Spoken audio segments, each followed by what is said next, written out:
Greetings viewers, this is not Eric the Car Guy. He is an ASE certified master technician, also with a flair for videography. And with those skills, he tries to put together the most detailed videos.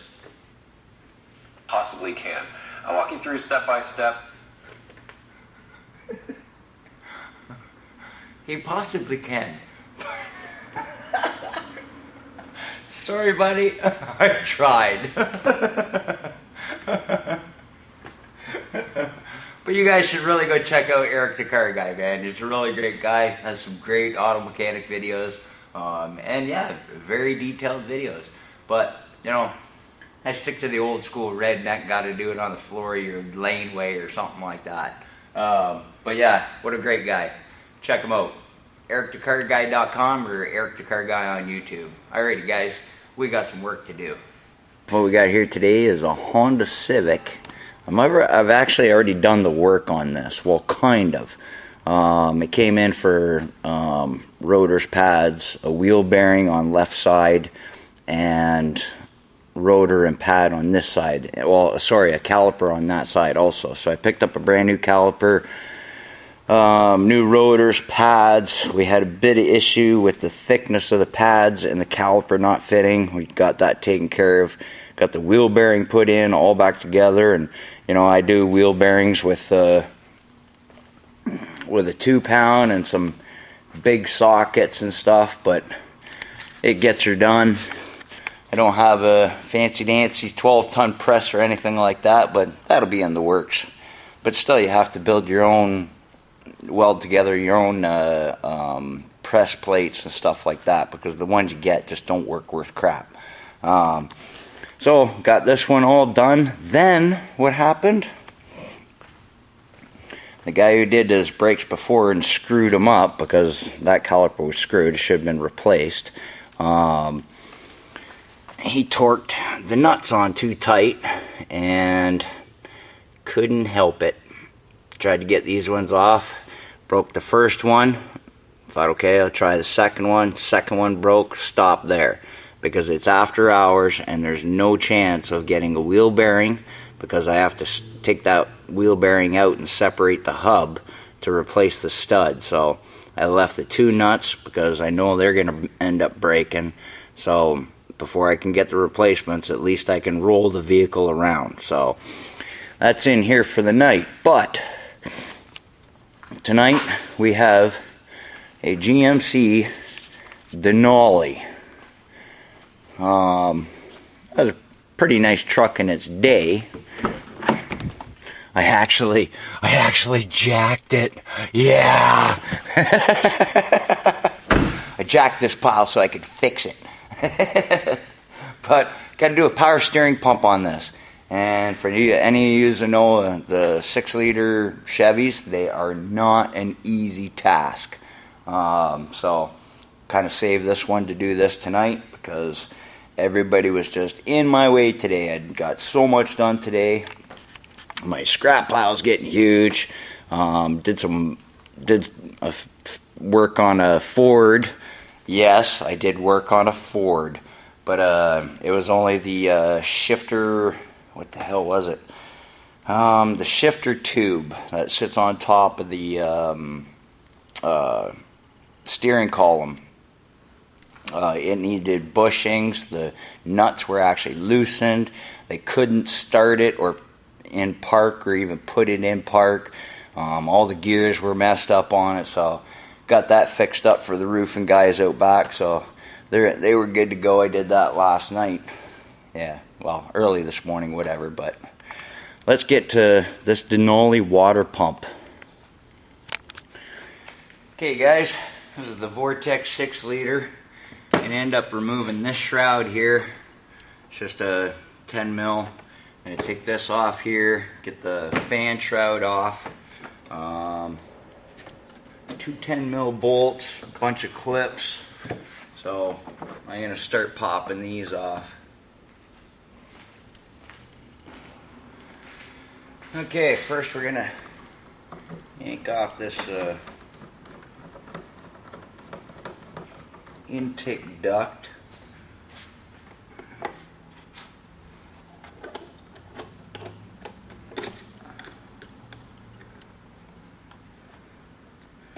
Hope the lighting's okay. I'll get it a little better in a minute.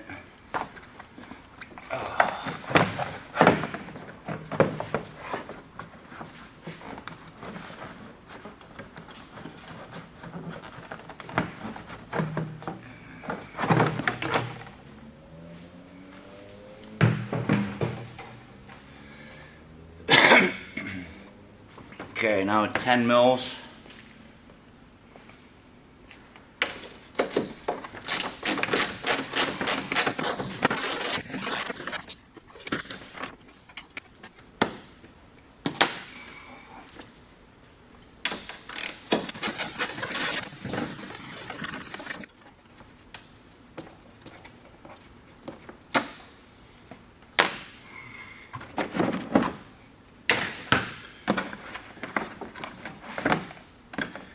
Here, we're just going to remove this and slide that over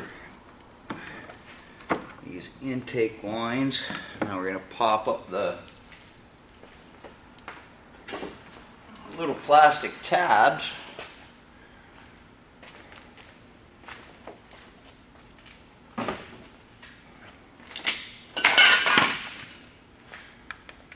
There's a couple plastic tabs down here, just like body tabs. Just those things there.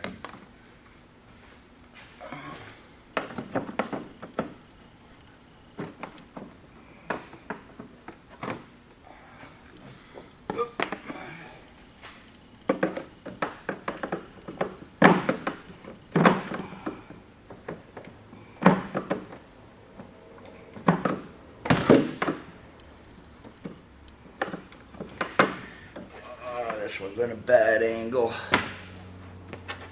Can't get my little puller on it. There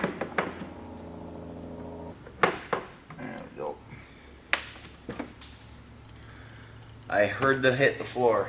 We're good, it hit the floor.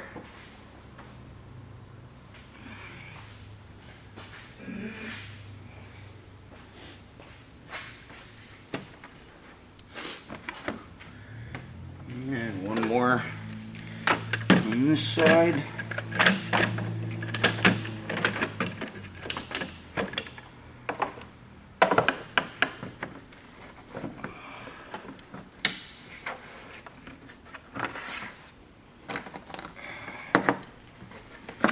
Okay, gets rid of our upper fan shroud. I'm going to go ahead and take this off. 8 mil.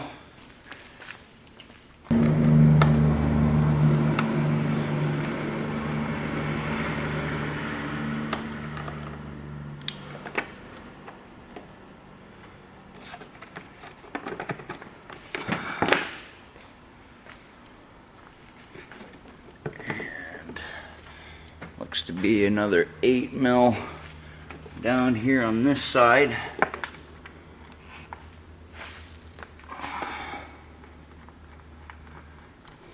And that's all we're going to worry about for taking plastic off.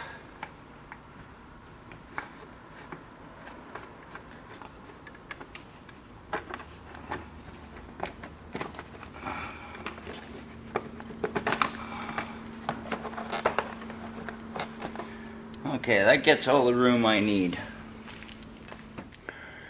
Okay guys, I don't know how well you can see that, but I got a large adjustable on the nut to get the clutch fan off. And because I don't have that much length on here, I'm just going to slide a pipe over it. Use a dead blow. And try and break this loose.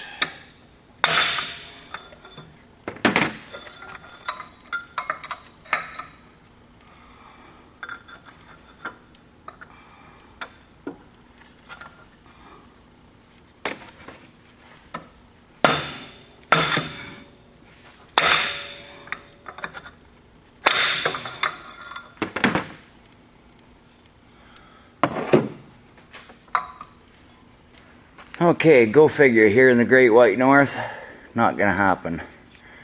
So I'm going to show you a little trick.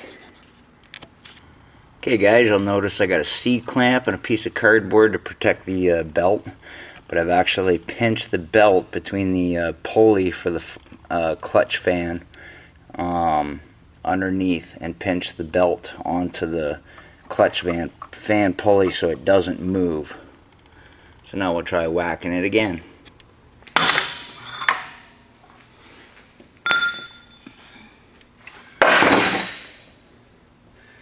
That didn't hit the floor, but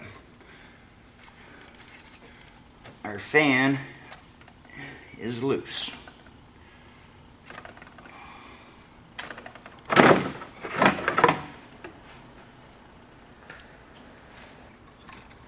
I'll take our clamp back off.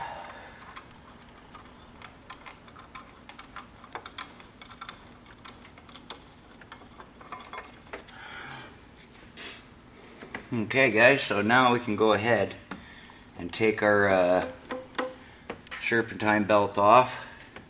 That's just a matter of turning the tensioner pulley.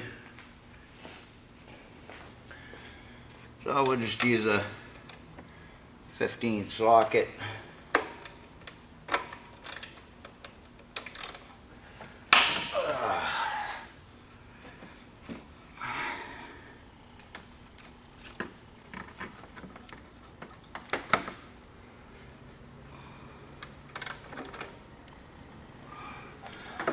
And that gets rid of our belt.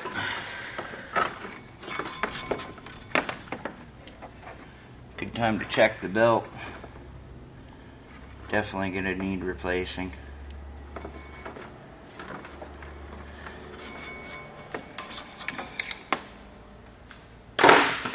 And just chuck that with the pile.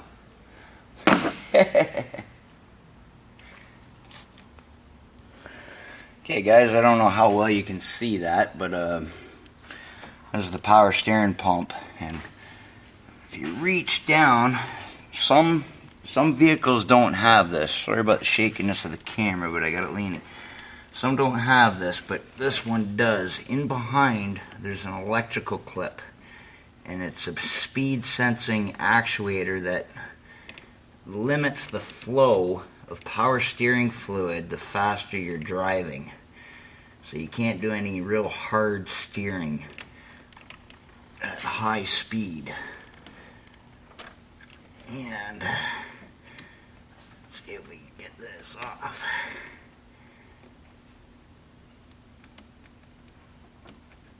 Alright. I'll try and get it in view here.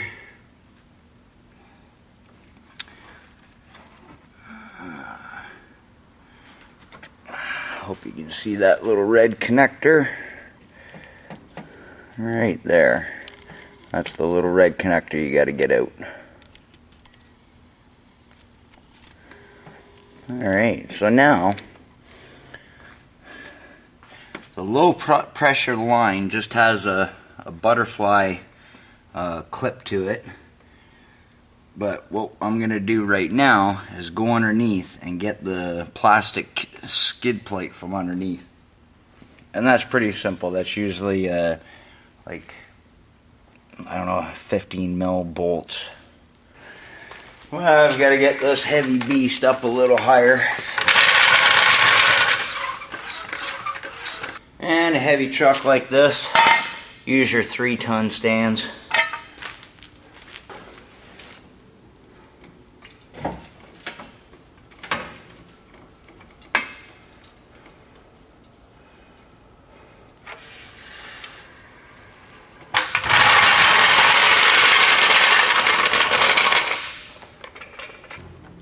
Oh, hello. So we got 4 15 mil bolts that hold this skid plate. I'm just taking the center skid plate out. If I can.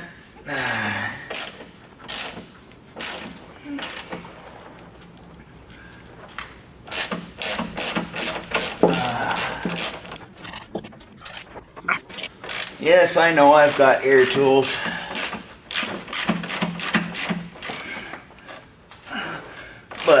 You probably don't.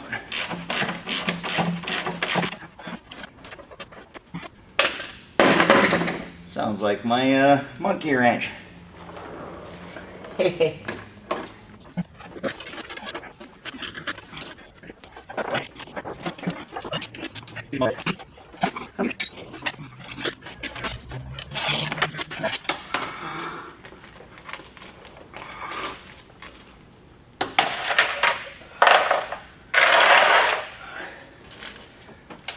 We'll just leave them there.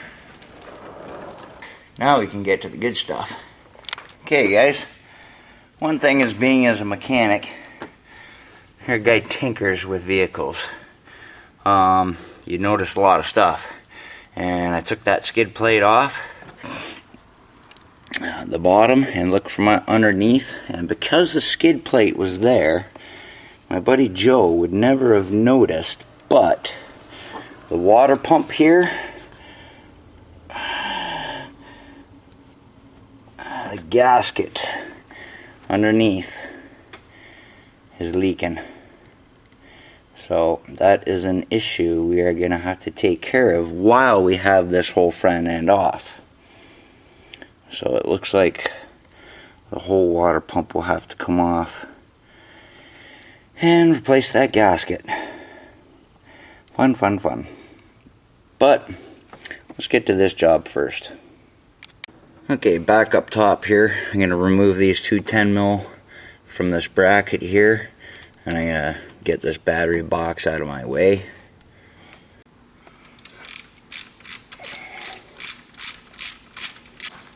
Okay, so that'll just help get things out of my way. Just gonna feed these bolts back in so they don't get lost. So I'm gonna stick my drain pan underneath, and I am going to remove that butterfly clamp on the low pressure line. This is the clamp here. Oh yeah, you guys totally can't see that. I see it perfect though. Okay guys, so if you have made it this far, congratulations. You are the winner of almost being there. But on the back of the power steering pump, there's a metal bracket. There's two bolts, one that goes sideways into the block and one that goes into the back of the power steering pump. Now I believe they're 15 mil. Yeah, 15 mil bolts. So we're going to get that bracket off. Okay guys, I'm going to be making my life just a slight easier. I'm going to be removing the alternator, and I'll show you why after, because it's going to come out anyway. So the alternator is just two 15s and a plug and your power wire. And don't forget to disconnect your battery. So I'm going to knock these off. Oh, I'm not a left-handed person. Okay, so get that unplugged. Looks like 10 mil for the battery connection on the back and the two bolts. It's just a matter of prying it up.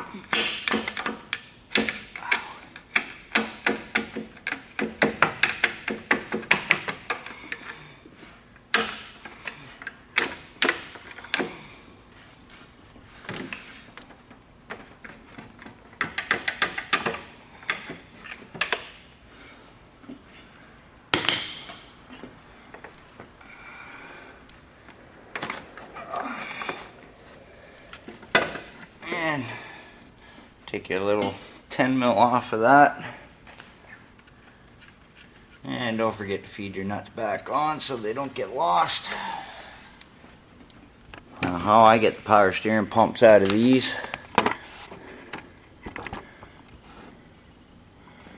is I remove this whole bracket. I'm going to remove this whole bracket, and they're just 15 mil bolts. Bolts into the block. There's 1, 2, 3, 4. I believe there's only 4. I'm pretty sure. And as you guys notice, this is probably the reason the pump is not working. Whee! This is a pretty good time to evacuate what you can out of the pump.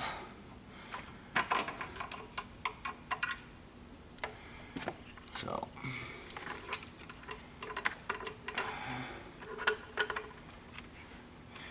we're going to empty the pump.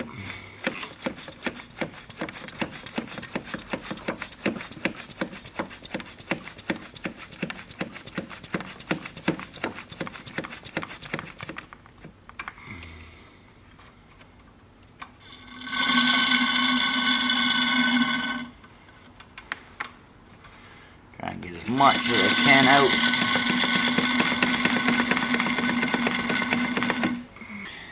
Okay, I think that's all I'm gonna get. If you're wondering what this is, 15 bucks at Princess Auto, Harbor Freight, whatever you guys fancy. With this being, the shaft being broken, this actually makes it really easy to take the 3 bolts out that connect the power steering pump to it. But I'm not going to cheat. I am going to show you how to do this if this shaft wasn't broken. Okay? So if you look down here, there's a bolt right at the bottom that goes into the block. It's a 15 mil. You've got a 15 mil here, 15 here, 15 here, and this whole bracket will come away from the block with the pump attached.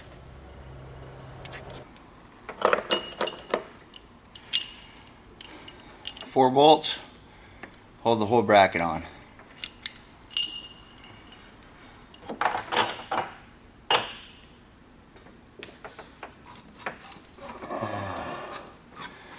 That also gives you a little more room to play.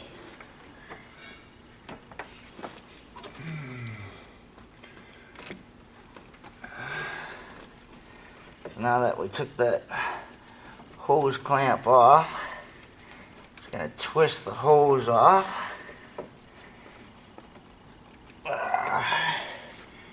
But of course it's so greasy with fluid.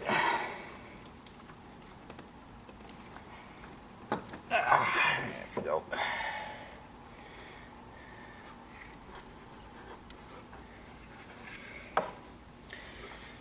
Yeah. Alrighty, I need a rag. I can maneuver some wiring around. Okay guys, there's one more bracket, just a 15 mil that holds some wiring in place, basically tucked up against the power steering pump. Just remove that so I could get the wire out of my way. Okay guys, sorry about that. Got a little far ahead of you here. But we're back on this Denali power steering pump, and this is the bracket I was telling you that attaches to the block right here, and there's 3 bolts that hold that on. I didn't end up taking it off. All I did was twisted the whole thing this way and then maneuvered it out. And I still got my high pressure line to get off here. It makes it much easier to get it off, and I'll be able to take this whole bracket out and put the new one on it. So we're gonna get this off, and hopefully the line doesn't break, and swap out that pump. Okay, now that we got our bracket out, and this pulley, hopefully for you guys, will normally be here. You need a pulley puller kit and installer, because you're gonna have to pull this off, and the pulley puller kit is just a couple of these, and this one maybe, like so, 2 half moons and a ring that holds it. Sorry about that. It's just 2 half moons, a ring that holds it in, and then give me a second here, I'll get it set up. Okay, so we've got this set up, got our ring all in, and now all I got to do is crank on this down and it'll pull the pulley right off of the shaft. Okay, so for some reason this ring doesn't keep it close enough together, so I just had to use a C-clamp to hold the puller part together. Now I just got to crank that out, and I think I'm going to use a small impact, 3/8 drive impact, to get this off. Okay, we got our pump swapped out. It's just a matter of those 3 bolts there, and now we got to get to putting this pulley on, and we use the installer part to do that. Okay guys, so I've got this all back in here, all the old parts and O-rings swapped, and now this line I just put it in, whoop, but I left it loose, and I'm going to weed it in back so the bottom bracket is underneath, and I'll be able to bolt it up to the block and start putting it all back together. Okay, so we got our alternator back on, everything plugged in, got our serpentine belt back on, and just gonna throw the clutch fan back on and the rest of it, and we're good as gold. Alright guys, all back together, another successful job. Oh, it's so beautiful. Look. La la la la la la la la. La la la la. This thing was so Armstrong steering. It's such a heavy truck. What do you think? Good job? Yep. Professionalism, eh? Alright, cheers guys.